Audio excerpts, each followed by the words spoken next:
Tired of the everyday grind? Ever dream of a life of romantic adventure? Want to get away from it all?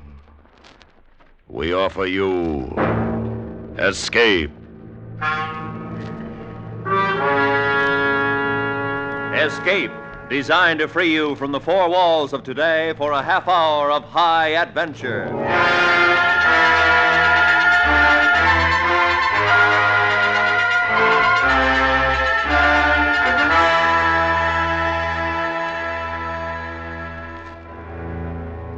You are in an open boat with 3 desperate men, 200 yards from land and safety. But while you scream frantically for someone to rescue you, you realize that from the mountainous breakers between you and safety, there is no escape.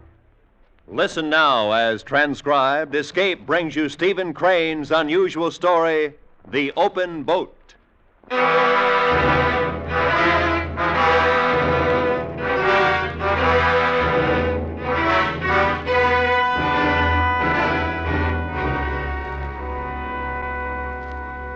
(1897), a tale intended to be after the fact, being the experience of 4 men from the sunk steamer Commodore. They were a captain, an oiler, a cook, and a correspondent. And many a man ought to have a bathtub larger than the boat which they rowed upon the sea. None of them knew the color of the sky. Their eyes were fastened upon the waves that swept toward them. The horizon narrowed and widened, dipped and rose, and at all times it was jagged with waves that seemed to thrust up in points like rocks.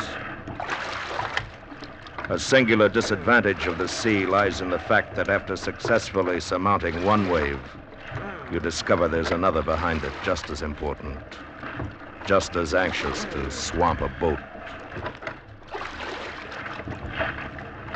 Keep her a little more south, Billy. A little more south, sir.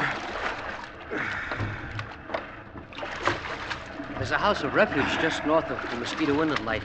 As soon as they see us, they'll come off their boat and pick us up. Soon as who sees us, Cook? Crew. Houses of refuge don't have crews. Only places where clothes and food are stored for the benefit of shipwrecked people. They don't carry crews. Oh, yes, they do. No, they don't. We're not there yet. The oiler's right. We're not there yet. Good thing it's an onshore wind. If not, where will we be? Now, that's right. Do you think we've got much of a show now, boys? I don't know, Captain. Oh, well, we'll get ashore all right. Yes. If this wind holds. If we don't, we're down in the surf.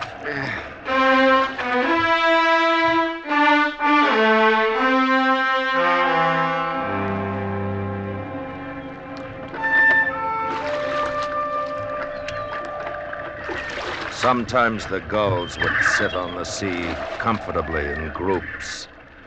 Its wrath was no more to them than it was to a convoy of prairie chickens 1,000 miles inland. Often they came close. And at these times they were uncanny and sinister in their unblinking scrutiny. Get away! Go on, get away, get! Ooh, ugly, filthy things.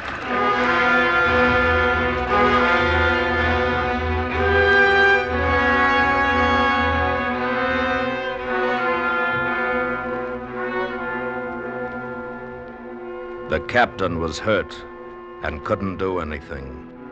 The cook bailed.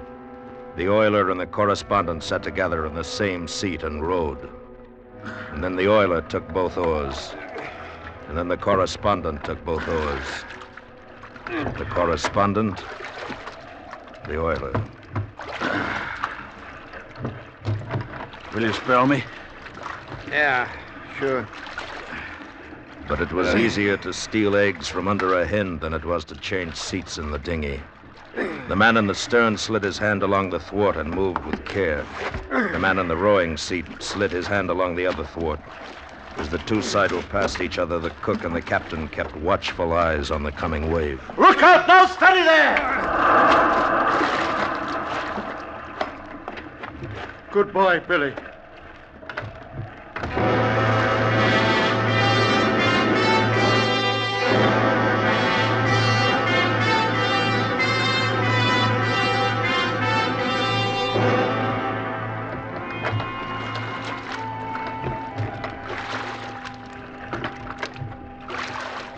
I think I see the lighthouse at Mosquito Inlet. Huh?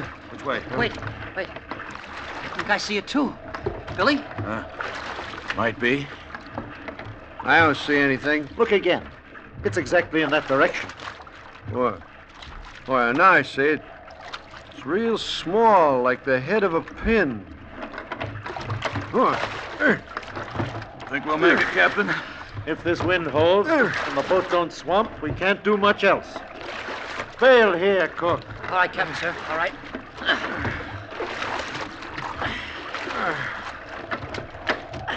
The brown mats of seaweed that appeared from time to time informed the men in the boat that they were making progress slowly toward land. And slowly the lighthouse grew larger, an upright shadow on the sky. And then land appeared, thinner than paper. I wish we had a sail. We might try my overcoat on the end of an oar. Give you two boys a chance to rest. I'll try anything. What do you say? Let's try it. Here's my coat. Right, sir. Blow them both down toward me. I'll tie it on. Yeah. There you go. Some rope there, Billy. You can lash it better. Sleeves will do better, I think. You'll have to hold one oar. You the other. Okay. Ready? All righty. Hoist her. All right. Here we go. Easy. Hey, watch it. Now, Hold on. get It's it steady steady. now. Steady it. Better lower her. What? Aren't we making headway, Billy? She'll swamp this way. She's too far off balance. Come on, let's get it down. Come on, down. Take her down. All right. Kick it over. That's it. That's it. That's got it. We'll just have to row. How in the name of all the sane could there be people who think it's fun to row a boat? You put things right smart. Yeah.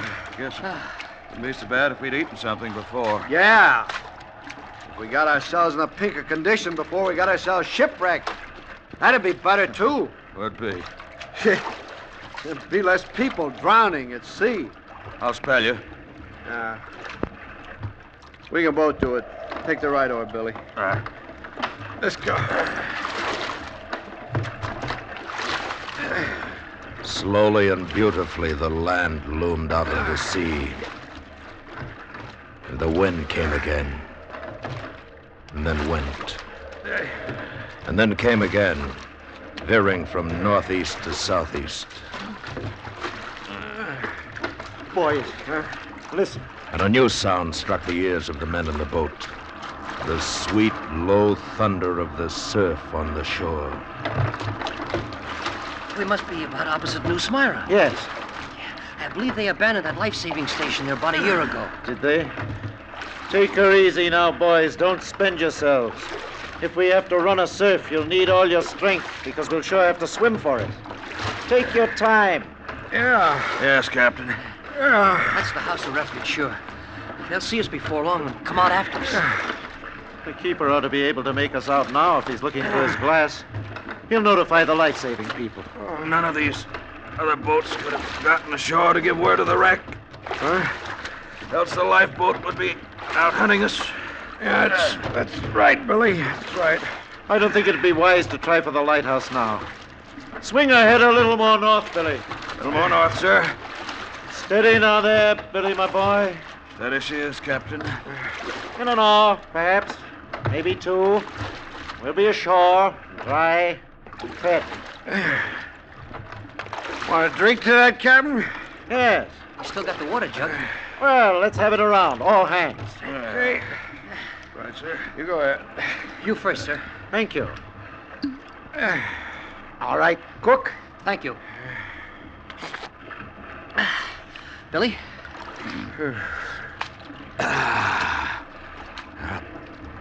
Tastes good, fresh water. Here you go. Thanks. Oh. Well, since we're celebrating, I got a surprise. Look. Cigars. Aren't they wet? Yeah, some of them are. But some of them are dry. I don't know how. Here. I got dry matches. There you are. Oh, thanks. Whoa. Oh, no. This is more like it. Yes, sir. In another hour. Dry and fed.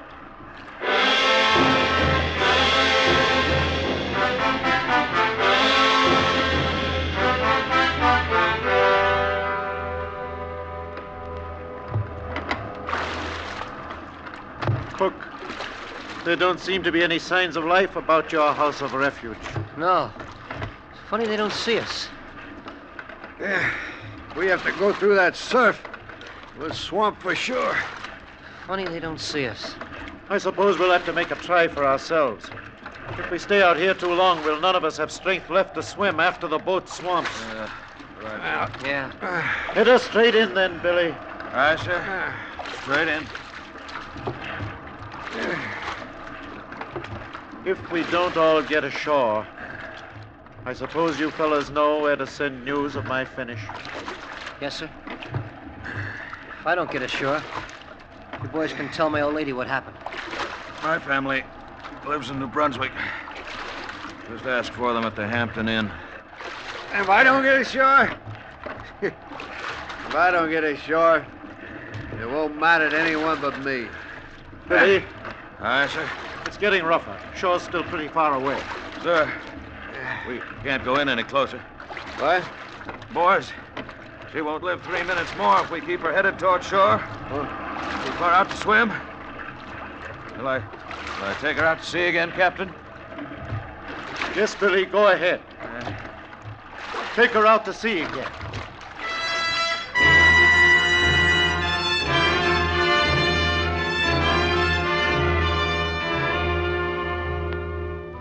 And the boat with the 4 men in it, the captain, the oiler, the cook, and the correspondent, turned back away from the land and bumped over the furrowed sea to deeper water.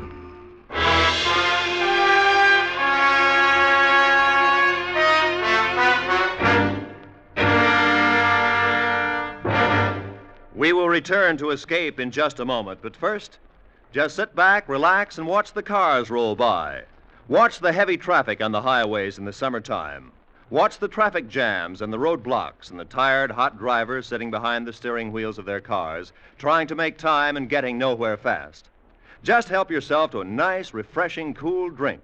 Sit on your chair on the porch or stoop or lawn under the shade of a big elm tree with your radio tuned to some nice, sweet music or a thrilling whodunit on CBS Radio, and watch the summer rush on the roadways. Gosh, you're smart. And now, back to Escape.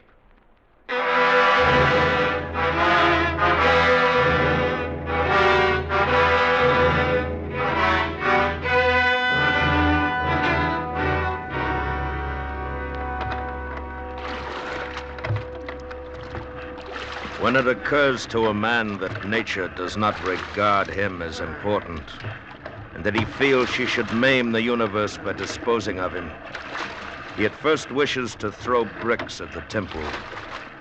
And he hates very much the fact that there are no bricks and no temples. And he finds that nature is serene among the struggles of the individual. She's not cruel, nor beneficent, nor wise, nor treacherous. She is simply indifferent. Well, anyhow, they must have seen us from shore by now. Squall coming to the southeast, sir. I see it, Billy. Keep her the way she is. All right, sir. What do you think of those life-saving people? Ain't they peaches? Yeah. Funny they haven't seen us. You'd think we're out here for sport. Yeah. Maybe they think we're fishing, or maybe they think we're stupid fools. Sorry. Yes, sir. St. Augustine? Those dots? No, I don't think so. Too near Mosquito Inlet. Did you ever like to row, Billy? No. Did you? Oh, we loved it. Loved it. Look! There's a man on shore. Huh? Where? There. See him? See him? Yeah, sure. He's walking along. And he sees us. He's waving. Yeah. He does see us. He does. Oh, now we're all right. There'll be a boat out here for us in half an hour. He's going on. He's running. He's going up to the house there. He's standing still again. He's looking, I think. There he goes again, toward the house. Come on. He stopped again. Is he waving at us, sir? No, not now. He was, though. Look, there's another man. Look at him go, would you? He's on a bicycle on the beach. They're both waving at us. There comes something else up the beach. Is it a lifeboat, sir? I think so. No, it's not a lifeboat. Oh, It's nothing but a bus. One of those big hotel buses. by thunder, you're right. What do you suppose they're doing with a bus? Why don't they get a lifeboat? Hey, maybe they're going around collecting the lifeboat crew. That's it. Huh? Yeah. Now keep around into the wind, Billy. Aye, sir. Look, there's a fellow waving a little black flag at us. He's standing on the steps of the bus. And there comes two other fellows. Now they're all talking together. Now look at that fellow with the flag. He sees us all right. He knows what he's about. Hey! Come get us! Come get us! Hey, that ain't a flag, is it? No, it's his coat. Why, certainly that's his coat. So it is. It's his coat. But would you look at him swing it? There isn't any life-saving station there. That's just a winter resort hotel. Some of the customers came to see us drown. What's that idiot with the coat mean? What's he signaling anyhow? Sir, it looks as if he were trying to tell us to go north. Must be a life-saving station up there. No. He thinks we're fishing, Billy. Just giving us a wave. That's all we need now, a cheery little wave to send us on our way to eternity. He don't mean anything. He's just playing. Well, if he just signals us to try the surf or go to sea or wait or go north or go south or go to... There'd be some reason in it, but look at him. Why doesn't he stop waving that coat long enough to tell him we're out here dying? Why doesn't he? Oh, it's all right now. They'll have a boat out here in less than no time, now that they've seen us. Yeah. Night coming on, sir. Oh, now, boys. We'll never have to stay here all night. Now, don't you worry. They've seen us now, and it won't be long before they just come chasing right out after us, eh? Oh, come on, boys. Cheer up now.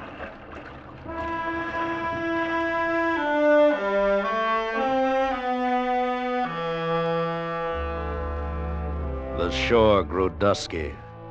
The man waving the coat blended gradually into this gloom, and it swallowed in the same manner the bus and the group of people. A night on the sea in an open boat is a long night. I'd like to get my hands on that bird who waved the coat.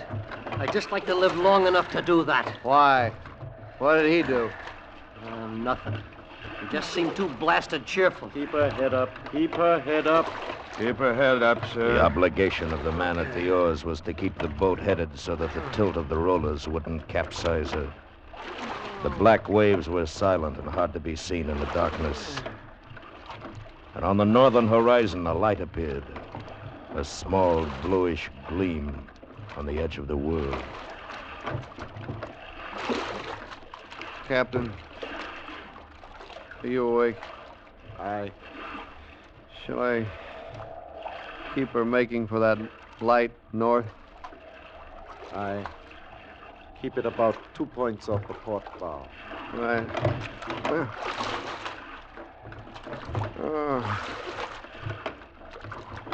A gleaming trail of phosphorescence like a blue flame was furrowed on the black waters. It might have been made by a monstrous knife. The speed and power of the thing was greatly to be admired. It cut the water like a gigantic and keen projectile, never leaving the vicinity of the boat. Ahead or astern, or on one side or another, at intervals, long and short, flew the long, sparkling streak.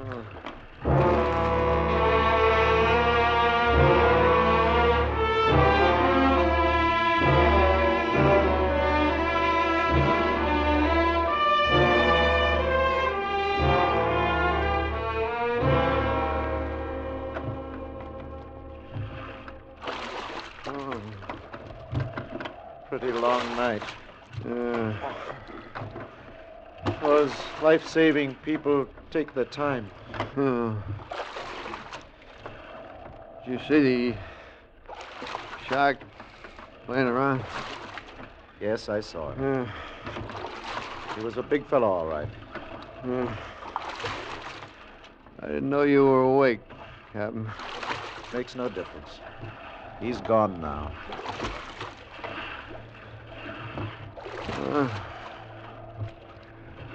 Billy. Huh? What? Billy. Will you spell me, Billy? What? Oh, sure.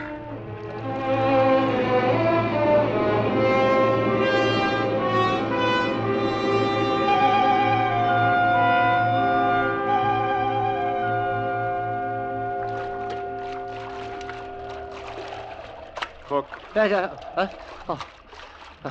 Yes, Captain. we'll take her father out to sea so there's no danger from the surf. You take that oar to the stern there and keep her facing the sea. Right, sir. Haul out if you hear that surf just once here. I will, sir. It'll give you boys a chance to curl down for a while. Get in shape again. Thanks, Captain. And the correspondent and the oiler lay down in the bottom of the boat, trembling with the cold and the damp, and chattered themselves to sleep, the dead sleep. Spray occasionally bumped over the side and gave them a fresh soaking, but it had no power to break their repose.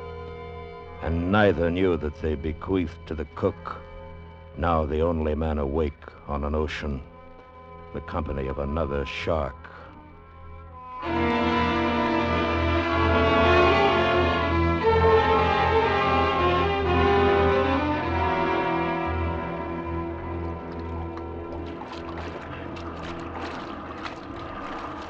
Boys. Huh? Boys. Oh, it's day, huh? How does it look? He's drifted in pretty close. I guess one of you better take her out to sea again. All right, Captain. I'll do it, Billy. Take it easy. We've been working hard enough. Easy now. It's all right. Well, here we are. If I ever get ashore, or anybody shows me even a photograph of Lenore, I'm gonna break you. Nothing on the beach. No man, no bicycle, no bus, not even a dog. Guess I'd even like to see that fellow with the coat again. Guess we all would.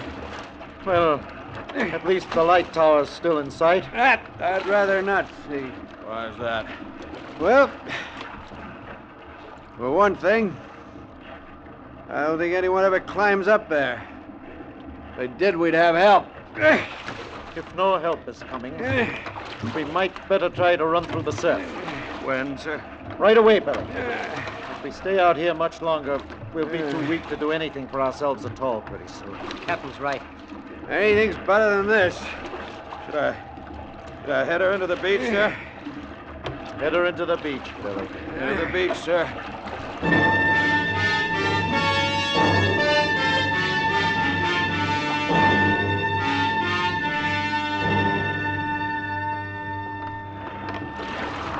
Now, boys, hear this.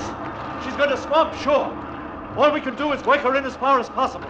And then when she swamps, pile out and scramble for the beach. Yes, sir. Now, Captain, you're hurt. I can swim it all right, Billy, if we get in close enough. Keep cool now, boys. And don't jump until she swamps shore. Aye, sir. Captain, I think I better bring her about. Keep her head onto the sea and back her in. All right, Billy. Back her in. I don't think we'll get in very close, Captain. Well, we'll try. And remember to get well clear of the boat when you jump. Bail her out! All right, Captain! Captain, the next one will do us for sure, sir. Here she comes. Mind you jump clear of the boat!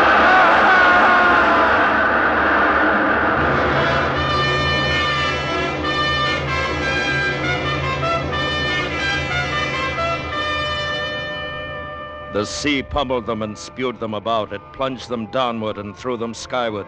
And all wondered, am I going to drown? Am I going to drown with the sand and the trees over there? Am I going to drown? And a man came running along the shore.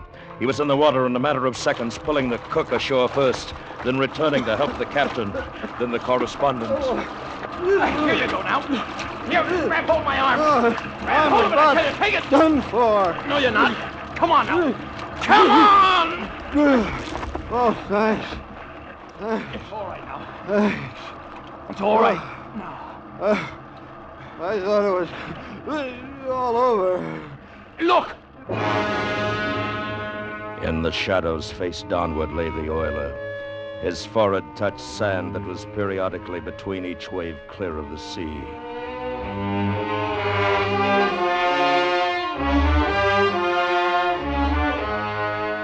It seemed that instantly the beach was populated with men and flasks, blankets and clothes, and women with coffee pots. But while the captain and the cook and the correspondent took all of these remedies, a still and dripping shape was carried slowly up the beach. And the land's welcome for Billy, the oiler, could only be the hospitality of a grave.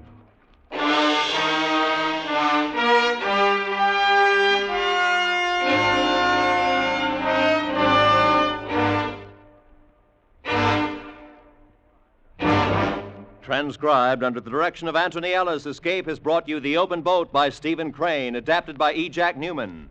In order of their appearance, you have heard William Conrad as the narrator, Tom Tully, the correspondent, Edgar Barrier, the captain, Bob Sweeney, the cook, Dave Young, the oiler, and Jack Carroll, the man. The special music for Escape is composed and conducted by Leith Stevens. Next week. You are in a wild and dangerous country, riding to stake your claim, while the man who follows you without conscience or fear is waiting for the moment when he will stop you with a bullet in the heart. So listen next week when Escape brings you William J. Radcliffe's exciting story, The Notebook.